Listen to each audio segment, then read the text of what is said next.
No contestes desde la tumba.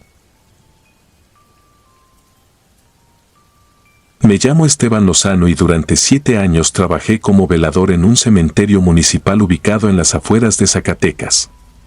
Nunca he contado esto completo porque hay cosas que, cuando uno las dice en voz alta, comienzan a parecer inventadas.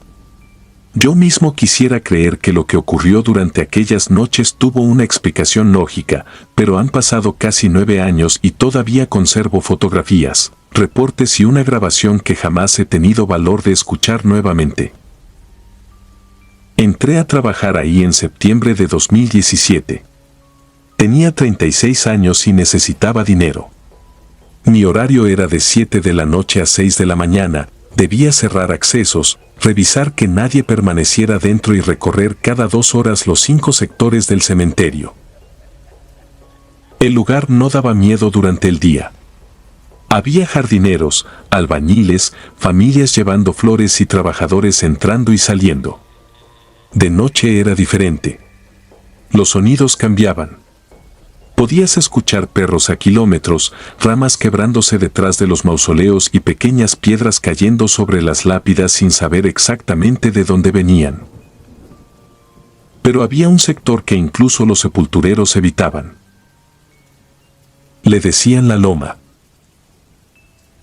Era la parte más antigua, construida sobre un desnivel donde todavía quedaban tumbas de principios del siglo pasado. Allí había una hilera de mausoleos familiares abandonados y, casi al final, una sepultura extraña, una losa rectangular sin fotografía, flores ni cruz. Solamente tenía grabado un apellido. Villaseñor. Mi compañero anterior, Armando, me hizo una advertencia durante mi primera semana. No me contó historias de fantasmas ni intentó asustarme. Únicamente me dijo que, si durante el recorrido escuchaba a alguien llamarme desde la loma, continuara caminando. Sobre todo, si utilizaba la voz de alguien conocido. Pensé que era una broma. Hasta diciembre. Aquella madrugada hacía muchísimo frío. Recuerdo la hora porque acababa de registrar mi recorrido, 2:46. Mientras caminaba cerca de la loma escuché claramente que alguien tosió detrás de mí. Me detuve. Volvió a escucharse. Era una tos seca, profunda. Mi padre tosía exactamente así. Había muerto 3 años antes. Sentí un escalofrío, pero seguí caminando. Entonces escuché algo todavía peor. Esteban. Era su voz. No una voz parecida. Era mi padre. Pronunció mi nombre exactamente como lo hacía cuando quería despertarme. No respondí. Regresé a la caseta intentando convencerme de que algún visitante se había escondido dentro. Revisé cámaras, puertas y registros. No encontré nada. 3 noches después aparecieron las primeras huellas. Eran marcas de pies descalzos sobre el lodo que comenzaban frente a la sepultura Villaseñor y avanzaban casi 200 metros hasta mi caseta. Lo extraño era que solo había huellas de ida.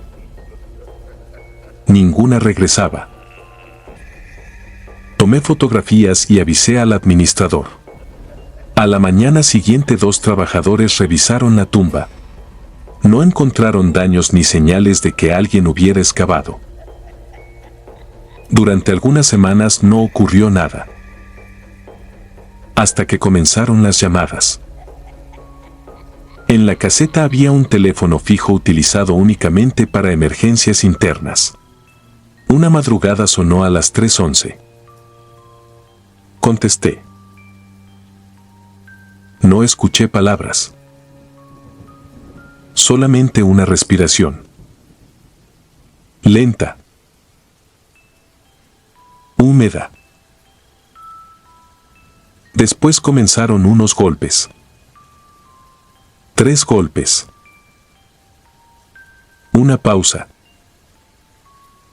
Otros 3. Pensé que alguien estaba jugando conmigo y colgué. El teléfono volvió a sonar inmediatamente. Esta vez no contesté. Sonó durante casi 4 minutos. Al día siguiente reporté la falla. El técnico revisó la línea y descubrió algo imposible. La llamada había sido realizada desde una extensión antigua perteneciente a la oficina de mantenimiento del sector de la Loma. Aquella extensión había sido retirada 11 años antes. Ni siquiera existía el cableado. Fue entonces cuando el administrador me contó lo que sabía.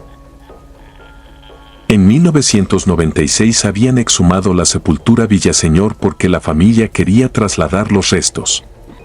Cuando abrieron el ataúd encontraron el cuerpo boca abajo.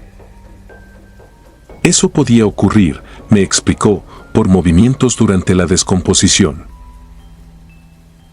Lo que no pudieron explicar fueron las marcas. La madera interior estaba cubierta de arañazos. La tapa presentaba daños desde dentro. Y entre los dedos del cadáver encontraron pequeñas astillas. El hombre aparentemente había sido enterrado vivo. Su nombre era Gabriel Villaseñor. Después de aquello comenzaron los reportes nocturnos. Veladores escuchando golpes, voces de familiares fallecidos y llamadas provenientes de extensiones desconectadas. 2 vigilantes renunciaron.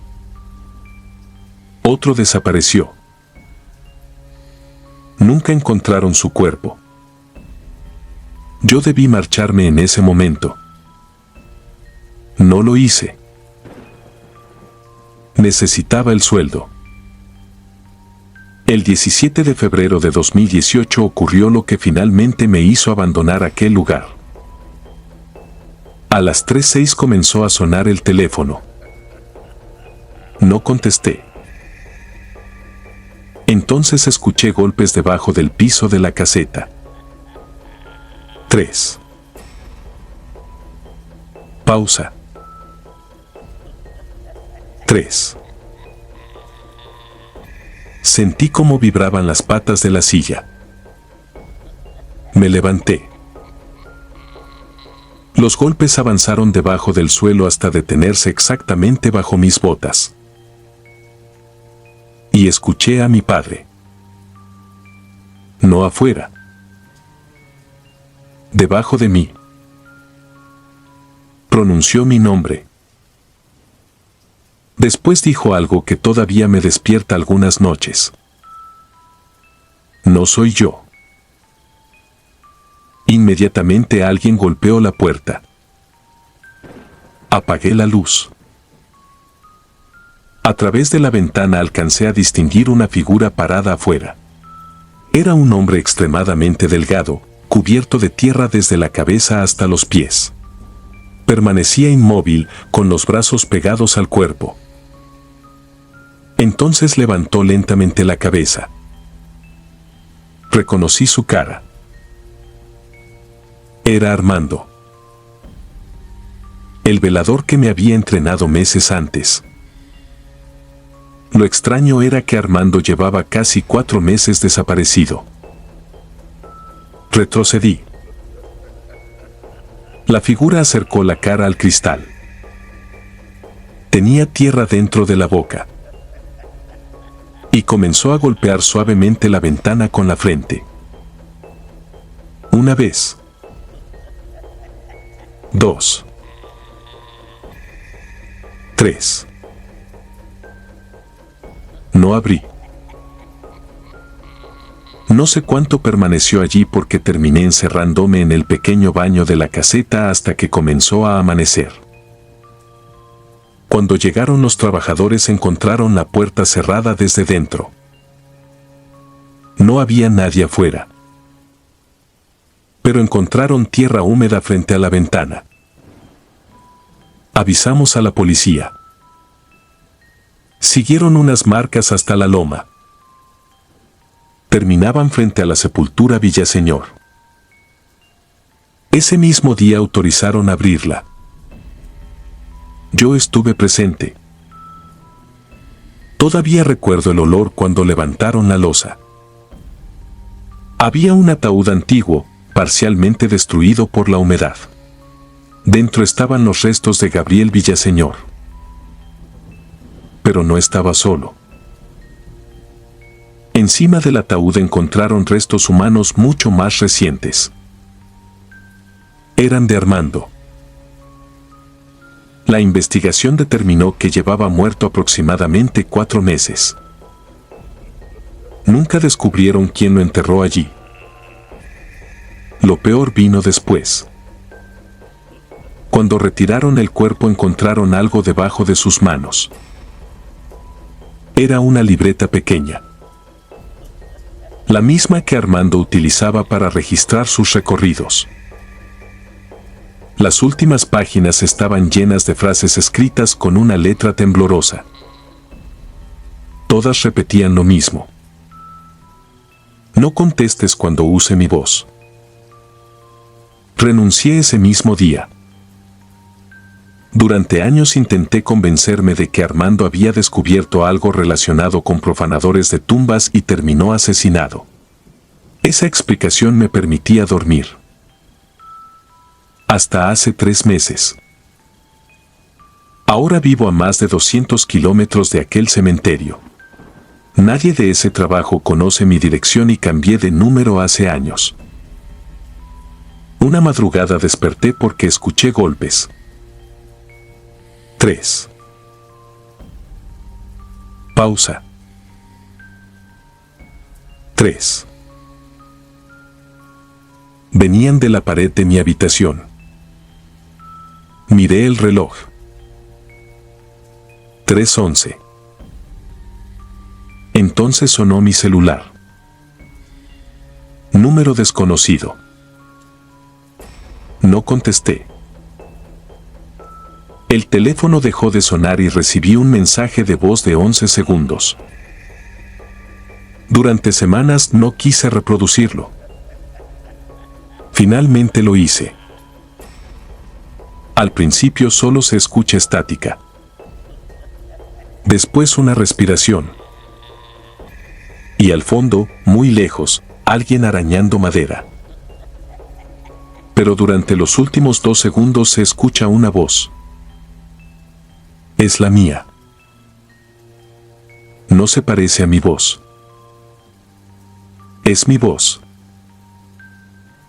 Susurrando desde algún lugar cerrado. Esteban, no abras cuando llegue. Desde aquella madrugada duermo con las luces encendidas. No porque tenga miedo de las llamadas, sino porque hace 4 noches encontré tierra húmeda debajo de mi cama. Ayer encontré más. Y esta mañana, al despertar, había 3 marcas de dedos embarrados en la parte interior de la puerta de mi habitación. Esta noche moví la cama para revisar el piso. Debajo encontré algo que no estaba ahí el día anterior. Una pequeña placa de metal oxidado. La limpié. Tenía grabado un apellido. Villaseñor. Y debajo, una fecha. La fecha de mañana.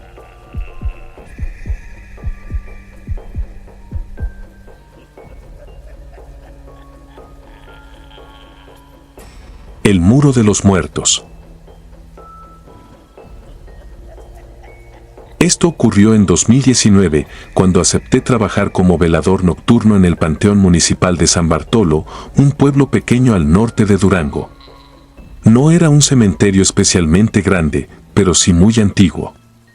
La parte nueva estaba bien iluminada y tenía pasillos de concreto. La vieja, en cambio, comenzaba después de una hilera de cipreses y descendía hacia una barranca donde las tumbas estaban tan juntas que uno tenía que caminar de lado para no pisarlas. Mi nombre es Julián. En aquel entonces tenía 39 años y llevaba casi 12 trabajando como guardia de seguridad. Había cuidado bodegas, fábricas y construcciones abandonadas, así que nunca fui un hombre fácil de asustar. Cuando me ofrecieron el turno de 10 de la noche a 6 de la mañana acepté sin pensarlo demasiado. El encargado únicamente me hizo una advertencia extraña durante mi primer día. Me dijo que después de las 2 no recorriera el muro norte. Pensé que se debía a que estaba deteriorado. Era una pared antigua de piedra gris que delimitaba la parte más vieja del cementerio. Algunas piedras sobresalían como escalones y otras estaban cubiertas por una especie de musgo oscuro que permanecía húmedo incluso en temporada seca. Durante las primeras semanas no ocurrió nada.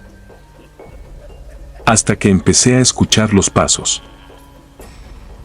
Siempre comenzaban aproximadamente a las 2:40 de la madrugada.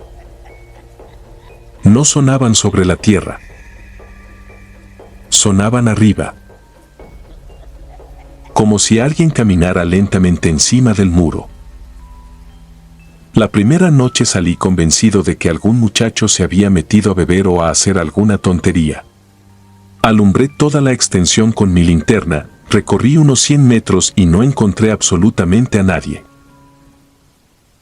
Sin embargo, los pasos continuaban delante de mí.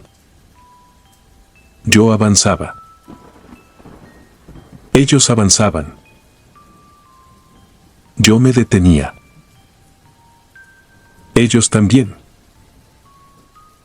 Recuerdo perfectamente la sensación que tuve cuando comprendí aquello, porque no fue miedo inmediato. Primero sentí vergüenza de mí mismo, como si estuviera permitiendo que la oscuridad me hiciera imaginar cosas. Regresé a la caseta. Aquella madrugada, mientras llenaba el reporte, escuché 3 pequeños golpes sobre el techo. Luego otros 3. Nunca mencioné nada. Durante las siguientes noches los pasos aparecieron exactamente a la misma hora. Hasta que cometí el error de querer comprobar de dónde venían. Conseguí una cámara pequeña y la coloqué frente al muro. La dejé grabando desde las 2 hasta las 4 de la mañana. Cuando terminó mi turno revisé el video. Durante casi 40 minutos no pasó nada. A las 2:43 la imagen comenzó a llenarse de interferencia. Duró aproximadamente 15 segundos. Después volvió a verse perfectamente. Pero había algo diferente. Encima del muro aparecía una figura. No parecía una persona parada. Estaba agachada. Tenía los brazos demasiado largos y mantenía las manos apoyadas sobre las piedras, como un animal preparándose para saltar. Permaneció inmóvil durante varios minutos. Lo peor ocurrió cuando adelanté la grabación. A las 3:07 aquella cosa giró lentamente la cabeza hacia la cámara. No distinguí rostro. Solo una superficie negra. Después comenzó a acercarse. No caminaba. Se desplazaba utilizando manos y pies. Apagué el video antes de terminarlo. Esa misma tarde le enseñé la grabación al encargado. Se quedó mirándola en silencio. Después me preguntó algo que todavía recuerdo palabra por palabra. Quería saber si yo había dejado comida o bebida cerca del muro. Le respondí que no. Entonces cambió de expresión. Me explicó que el velador anterior solía dejar café sobre una piedra porque decía que alguien se lo bebía durante la madrugada. Un día decidió dejar de hacerlo. 3 noches después desapareció. Oficialmente había abandonado el trabajo. Nunca encontraron su cuerpo. Aquella noche decidí renunciar en cuanto terminara mi turno. Llegué a las 10. Todo parecía normal. A las 2:41 comenzaron los pasos. Esta vez no estaban sobre el muro. Estaban entre las tumbas. Venían hacia mi caseta. Apagué la luz y permanecí sentado. Los pasos se acercaron lentamente hasta detenerse frente a la puerta. Entonces escuché algo arrastrándose alrededor de la construcción. Después llegó hasta la ventana. No quise mirar. Pasaron varios minutos. Cuando finalmente levanté los ojos, distinguí una cara pegada contra el vidrio. Era la mía. No una parecida. La mía. Tenía mis ojos, mi barba y la misma cicatriz que tengo debajo de la ceja derecha. Pero sonreía. Yo jamás había sonreído de esa manera. Aquella cosa levantó lentamente una mano y señaló hacia el cementerio. Después desapareció. Esperé hasta que comenzó a amanecer. Salí corriendo y llegué hasta la administración. Renuncié ese mismo día. Pensé que todo había terminado. 2 semanas después recibí una llamada del encargado. Habían encontrado algo mientras reparaban el muro norte. Detrás de varias piedras apareció un pequeño hueco que llevaba décadas sellado. Dentro encontraron restos humanos. Eran de varios hombres. Todos tenían fragmentos de uniformes de vigilancia. También encontraron objetos personales, relojes, llaves, credenciales y placas. Había pertenencias de veladores que habían trabajado allí desde los años 70. Entre ellas encontraron una cartera. El encargado me pidió que fuera a identificarla. Me negué. Entonces me mandó una fotografía. La cartera era mía. Todavía la tenía conmigo. Pensé que podía tratarse de otra igual. Hasta que amplié la imagen. Dentro había una credencial. Mi fotografía. Mi nombre. Julián Herrera Maldonado. Pero la fecha de nacimiento era de 1958. Y debajo aparecía una fotografía antigua de un hombre utilizando uniforme de velador. Era exactamente igual a mí. Desde entonces no he vuelto a acercarme a ese cementerio. Han pasado varios años y trato de convencerme de que existe alguna explicación. Lo único que nunca he podido explicar ocurre algunas madrugadas. Siempre alrededor de las 2:43. Vivo a casi 40 kilómetros de San Bartolo. Mi casa no tiene muros de piedra. No hay cementerio cerca. Aún así, algunas noches despierto porque escucho pasos sobre el techo. Primero caminan lentamente de un extremo al otro. Después se detienen justo encima de mi habitación. Y hace aproximadamente un mes comenzó algo nuevo. 3 golpes. Una pausa. Otros 3. Anoche decidí mirar por la ventana.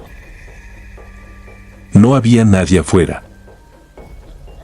Pero sobre el cristal, del lado de adentro, encontré la marca húmeda de un rostro. Tenía el tamaño exacto del mío. Esta madrugada no voy a dormir. Porque hace unos minutos escuché los pasos otra vez. Solo que esta vez no están en el techo. Están en el pasillo. Y vienen hacia mi puerta. Suscribirte y darle like ayuda mucho a este canal. Si ya has escuchado mi contenido antes, te ha gustado y estás disfrutando lo que escuchas en este sector, te agradeceré que presiones el botón de suscribirse. Sin más interrupciones, continuamos. Los golpes bajo mi tumba. Nunca pensé que terminaría contando esto. De hecho, durante años evité hacerlo porque hay una parte de la historia que todavía no comprendo y otra que, sinceramente, preferiría no haber descubierto. Me llamo Esteban. En 2019 trabajé como vigilante nocturno en un cementerio antiguo ubicado en las afueras de Zacatecas. Entré por recomendación de mi cuñado después de quedarme sin empleo. Tenía 40 años, 2 hijos y suficientes problemas económicos como para preocuparme más por el sueldo que por pasar 8 horas solo entre muertos. El cementerio cerraba a las 7. Mi turno comenzaba a las 10 y terminaba a las 6 de la mañana. Entre esas horas debía recorrer los pasillos, revisar las puertas y registrar cualquier movimiento. Las primeras semanas fueron tranquilas. Después comencé a escuchar los golpes. Siempre ocurrían entre las 3 y las 4 de la madrugada en la sección más antigua del cementerio. Eran 3 golpes secos, una pausa larga y otros 3. Al principio pensé que provenían de alguna tubería subterránea, pero aquella zona no tenía instalaciones. También consideré animales, raíces moviendo alguna bóveda o incluso cambios de temperatura haciendo crujir los ataúdes. Hasta que descubrí de dónde venían. La sepultura 118. Era una tumba sencilla, casi abandonada, con una lápida tan erosionada que apenas podía distinguirse un apellido. Montalvo. Una madrugada me quedé frente a ella esperando. A las 3:17 escuché el primer golpe. No provenía de los árboles. Venía debajo de mis botas. 3 golpes. Silencio. 3 más. Sentí la vibración atravesar las suelas. Me agaché y puse una mano sobre la tierra. Entonces algo golpeó exactamente debajo de mi palma. Retrocedí tan rápido que estuve a punto de caer. Aquella noche no continué la ronda. Al día siguiente se lo mencioné al encargado de mantenimiento. Esperaba que se burlara, pero ocurrió lo contrario. Me preguntó exactamente dónde había escuchado los golpes y, cuando respondí, se quedó mirando hacia la sección antigua. Después me pidió que no volviera a acercarme. Eso fue todo. Su reacción me preocupó más que los golpes. Busqué información en los registros. La tumba pertenecía a una mujer llamada Amalia Montalvo, sepultada en 1936 a los 29 años. La causa de muerte aparecía registrada como insuficiencia cardíaca. Había algo extraño. En una hoja posterior encontré una anotación escrita a mano. Bóveda abierta por solicitud familiar. 1942. Debajo había otra frase. Restos no localizados.